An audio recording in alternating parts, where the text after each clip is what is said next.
Assalamualaikum warahmatullahi wabarakatuh. Di tempat ini kami pernah tertipu kemarin mengisi minyak, tidak berisi, tahu-tahu bayar 100.000, kemudian tidak dibeli gas truk.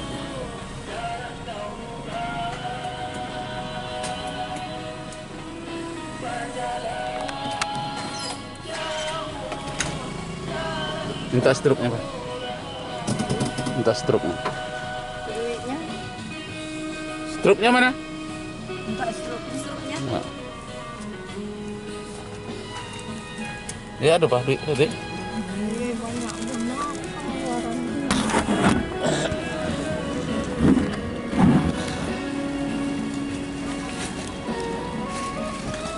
Obat nih.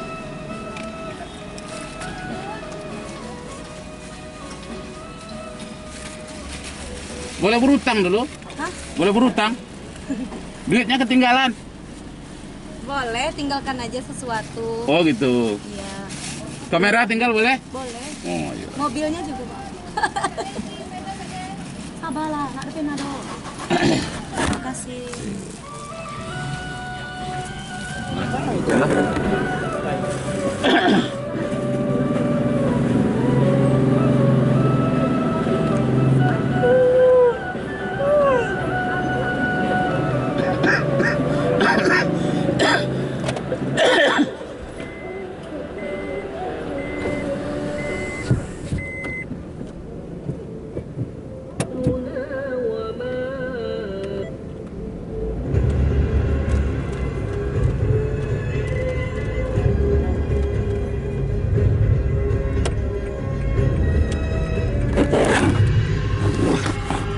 Assalamualaikum warahmatullahi wabarakatuh.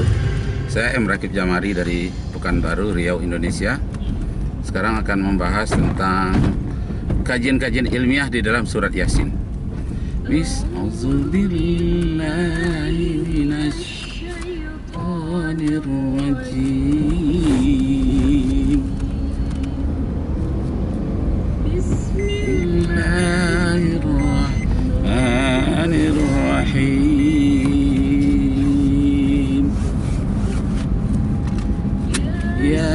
Yasin. Nah, kajiannya Yasin. Yasin itu adalah salah satu gelar dari gelar Nabi Muhammad sallallahu alaihi wasallam. Ana Toha wa ana Yasin, kata Rasulullah sallallahu alaihi wasallam. Jadi salah satu gelar dari Rasulullah, gelar dari Nabi Muhammad sallallahu alaihi wasallam.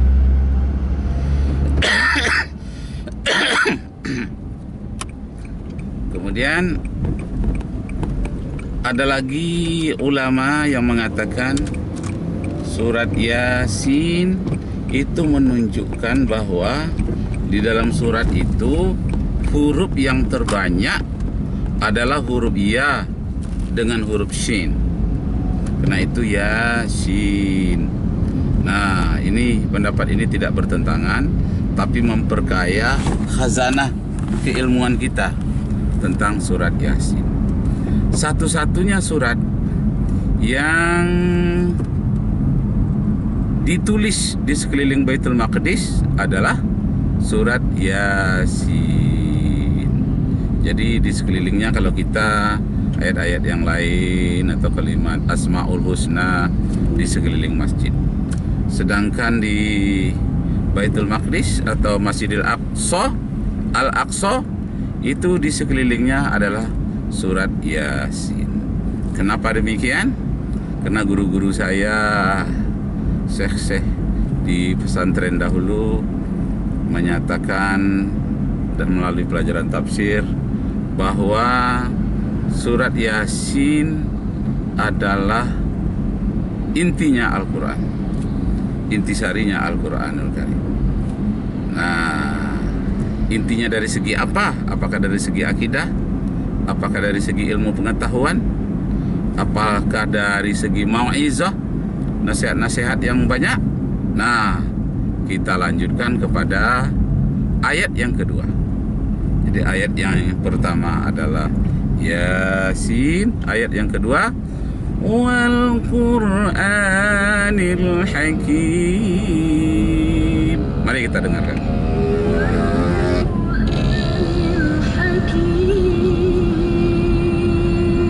Nah, wal Qur'anil Hakim. Wal Qur'ani, waw itu adalah huruf qasam, demi. Wal Qur'anil Hakim, demi Al-Quran yang penuh hikmah. Masya Allah, penuh hikmah, penuh kebijaksanaan. Kebijaksanaan siapa? Kebijaksanaan Allah Subhanahu wa ta'ala. Jadi Al-Quran banyak sekali mengandung hikmah. Nah, bukan hanya surat Yasin, surat-surat yang lain juga banyak mengandung hikmah. Tapi tentang surat Yasin, ini ada kekhususan tersendiri. Karena setiap surat di dalam Al-Quran mempunyai sisi-sisi variasi kekayaan-kekayaan yang tersendiri, yang perlu kita gali untuk khazanah intelektual, khazanah akidah, dan khazanah ibadah. Kita lanjutkan pada ayat berikutnya.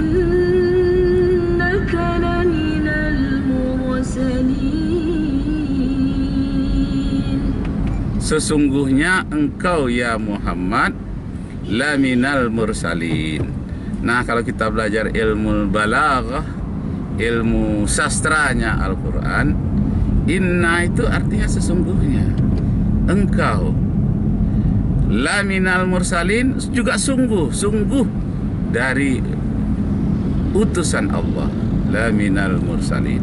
Nah, jadi ada dua kalimat takkid di sana, kalimat yang menguatkan, yakni innaka dengan kalimat la minal mursalin, tapi la-nya itu tidak panjang, la-nya pendek, la minal mursalin. Kalau la-nya itu panjang artinya menjadi tidak utusan Allah. Tapi kalau lamnya pendek, sungguh-sungguh la minal mursalin, sungguh-sungguh dari Rasul utusan Allah.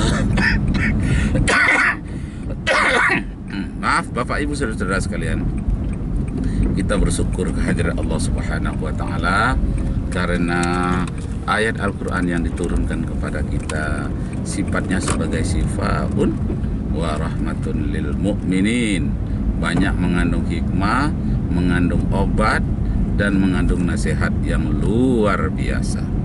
Nah, sekarang dalam surat Yasin atau pemanfaatan surat Yasin, biasanya orang-orang tua-tua di kampung dahulu katanya, bagaimana keadaan orang sakit itu?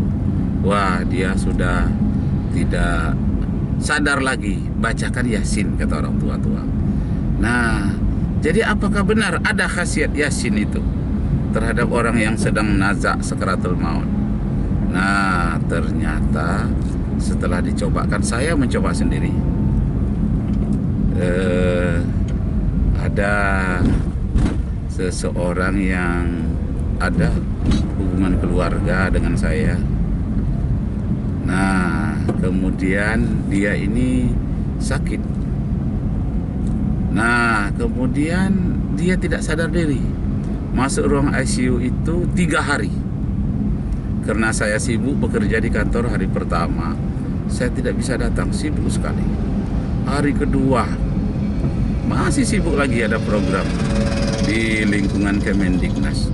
Hari ketiga nangis-nangis anaknya, paman, tolonglah, ini mama dalam keadaan sekarat. Akhirnya saya sempatkanlah, walaupun masih ada pekerjaan yang banyak, saya sempatkan minta permisi dari teman-teman dari kantor, saya datang. Nah, pas anak-anaknya sedang menangis, pemilih-pemilih hadir semuanya. Lalu apa kata anaknya? Ini paman datang. Hadir saya. Lalu saya ambil surat Yasin. Sebelum itu saya berdoa dulu. Ya Allah, semoga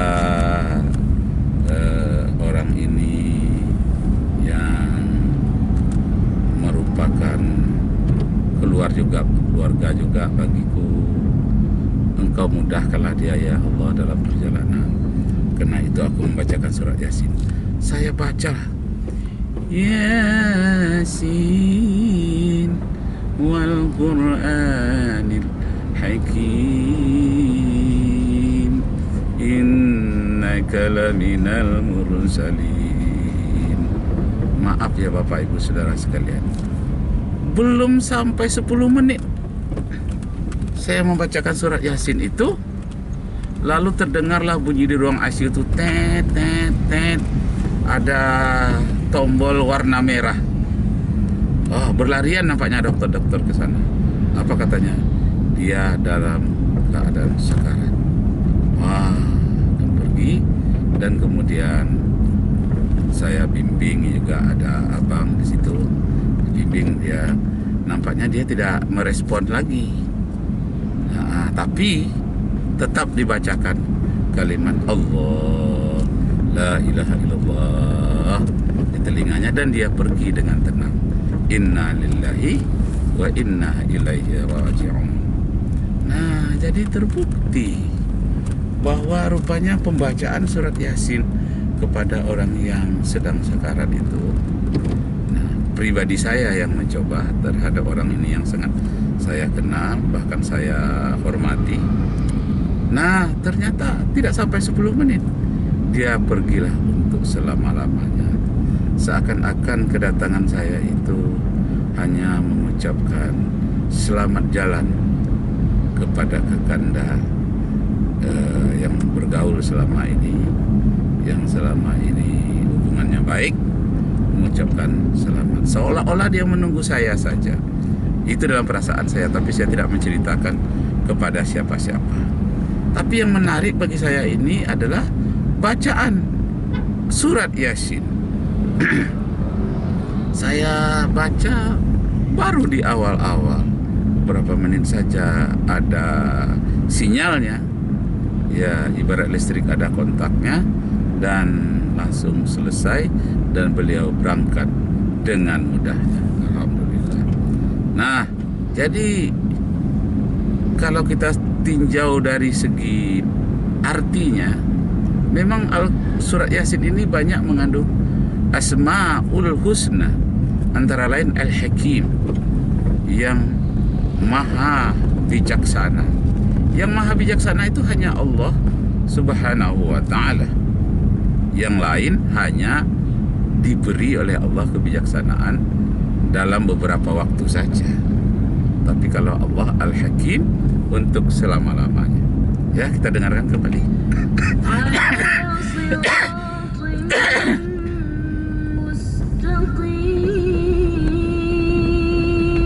Ya, ala siratim mustaqim, atas jalan yang lurus. Nah, tapi jangan terlalu kaku mengartikan ala itu artinya di atas. Sebab kata-kata di atas di dalam bahasa Arab bukan hanya ala, tapi fauqo. Fauqo juga artinya di atas. Jadi kalau ala di sini bukan artinya di atas, tapi artinya adalah terhadap. Nah, coba kita lanjutkan ayat ini. Ala siratim mustaqim, terhadap orang-orang yang berada di jalan yang lurus. Jadi bukan di atas orang yang lurus. Kalau orang tuh jalannya lurus, lalu di atas ya kepalanya. Mungkin kabel-kabel listrik di atas kepalanya. Tapi terhadap dia sendiri, apakah dia mau lewat di jalan raya, apakah dia di rumah, di mana, tidak peduli. Jadi tidak ada istilah atas. Selama ini kita terjebak dengan terjemahan harfiah, asal ala di atas saja. Ar-Rahman alal arsistawa, Tuhan berada istirahat di atas aras. Padahal tidak. Ar-Rahman alal arsistawa itu artinya Allah menciptakan aras yang begitu besar. Lalu dia memberikan keistimewaan terhadap aras, bukan memberikan istimewaan ke atas aras. Jadi kalau begitu di bawah aras tidak ada keistimewaannya, di dalam aras tidak ada, di atasnya saja. Jadi kata-kata atas itu jangan diartikan terlalu letterless. jangan terlalu kaku. Nah, kita lanjutkan bacaan surat Yasin. Ya. Tanzilal Azizir Rahim.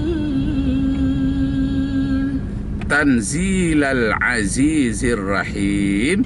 Al-Quran itu diturunkan dari sisi Allah yang maha mulia, maha perkasa.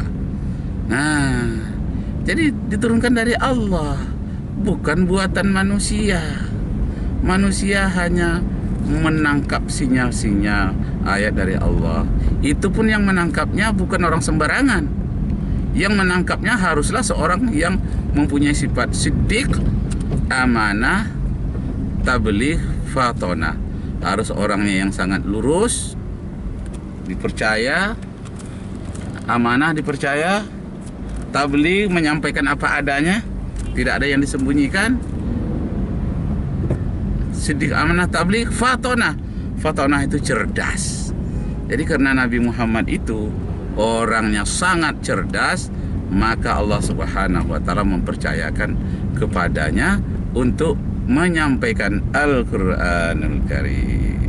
Karena orang yang cerdas ini, sinyal-sinyal yang paling kecil pun, getaran yang paling kecil pun mampu dia terjemahkan di dalam bahasa kaumnya, yakni bahasa Arab. Masya Allah. Kita lanjutkan sedikit lagi.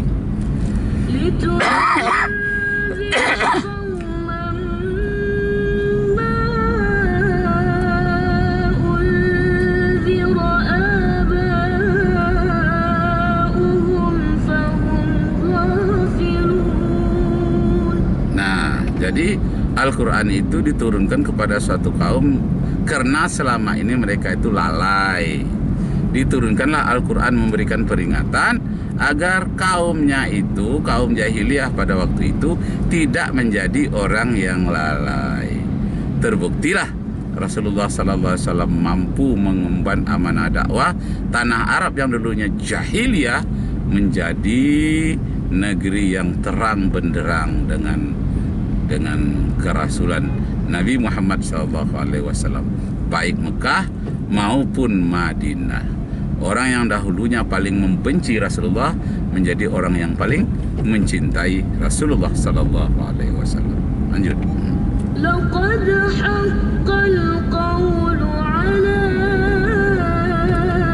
aktsarihim fahum la yu'minun.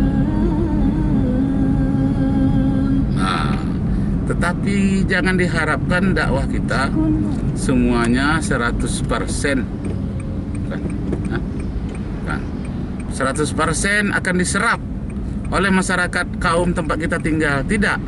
Pasti ada saja di antara mereka yang tidak mau beriman. Orang yang terdekat dengan kita.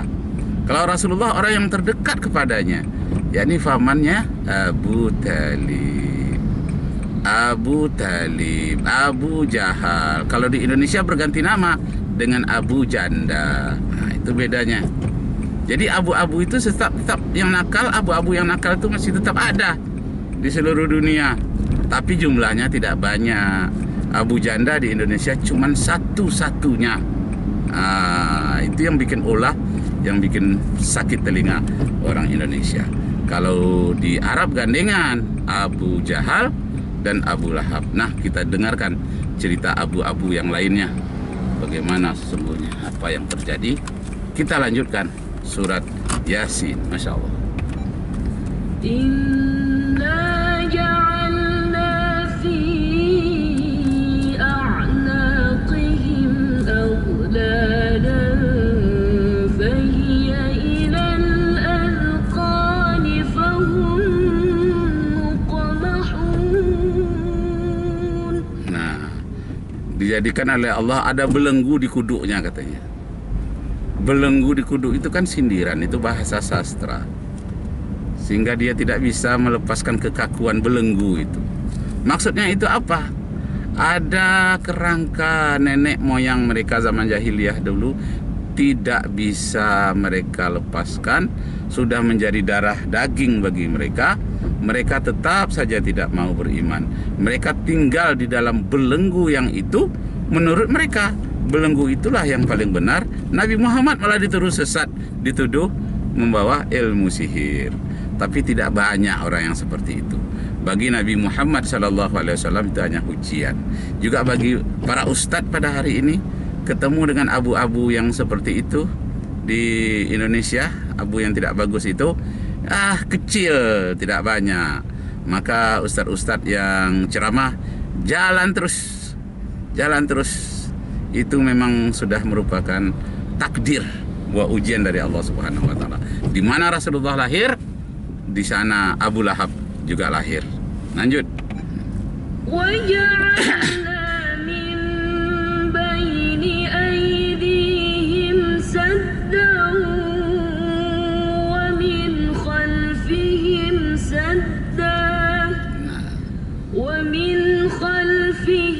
سَدًّا فَأَغْشَيْنَاهُمْ فَهُمْ لَا يُبْصِرُونَ. Ya Allah jadikan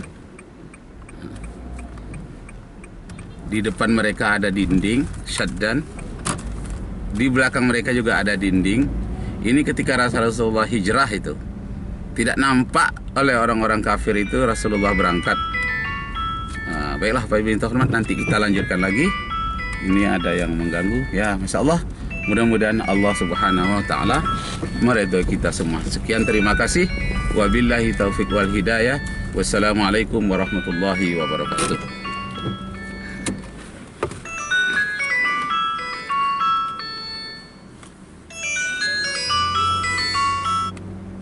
Assalamualaikum. Ya.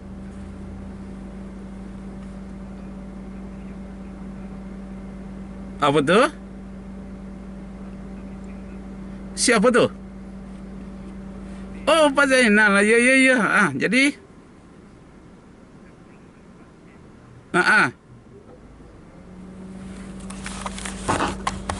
Oh.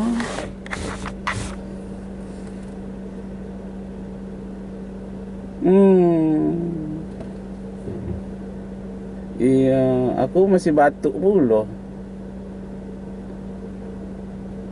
Imam Samsul aku telepon tapi tidak ada ambilnya dah. Kemarin Imam Pak Bendahara kan, Pak Nurman, tidak diambilnya. Aku masih batuk. Kalau tidak itu aku sangat ingin lagi lamun tidak gitu kan. Cobalah ya. Aku biar istirahat seminggu kau dulu ya. Terima kasih. Ya, Assalamualaikum. Masya Allah. Inilah kantor IKMI Riau.